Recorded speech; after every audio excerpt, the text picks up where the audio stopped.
Hi అండి. పొద్దున్నే ఏదో పిండి చూపిస్తుంది అనుకుంటున్నారా? ఏం లేదండి, రాగి ఇడ్లీ, మామూలు ఇడ్లీ. వెల్కమ్ టు మారం వినిలా ఛానల్.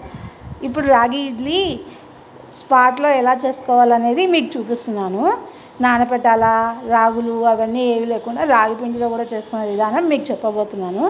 దానికి సరిపడ్డ సోలా పొడి, ఇడ్లీ పిండిలో నేను రుబ్బుకునేటప్పుడే ఉప్పు వేసేస్తాను తగినంత. చూసుకొని వాటర్ పడితే వాటర్ కూడా కొంచెం యాడ్ చేసుకోవాలి. కలుపుకున్న తర్వాత ఇలా ప్లేట్లలోకి పెట్టేసుకోవాలి. ఒకటి రాగి ఇడ్లీ, ఒకటి నార్మల్ ఇడ్లీ. అలా పెట్టుకున్నాక ఒక 15 మినిట్స్ స్టీమ్కి ఉడికిచ్చేసేయాలి. స్టీమ్లో ఉడికాయా లేవా అని చెప్పి తెలుసుకోనికి ఇలా టచ్ చేసి చూస్తే ఇలా ఏం అంటుకొని ఉండవు చేతికి. అలా ఉన్నప్పుడు ఉడికినట్లు. ఇదిగోండి నా స్పెషల్ ఇడ్లీస్. మధ్యలో రాగి ఇడ్లీలు, తర్వాత నార్మల్ ఇడ్లీలు. ఆ పొడి ఏంటా అని చూస్తున్నారా? అది మునగాకు పొడి. నెక్స్ట్ వీడియోలో పెడతాను ఆ మునగాకు పొడి గురించి. నచ్చితే కనుక లైక్ చేసుకోండి, షేర్ చేసుకోండి, సబ్స్క్రైబ్ చేసుకోండి.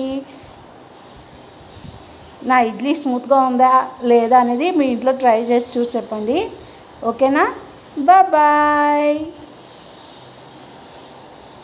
ఏం రాయంగా ఉంది, నచ్చిందని అనుకుంటున్నా. బాయ్.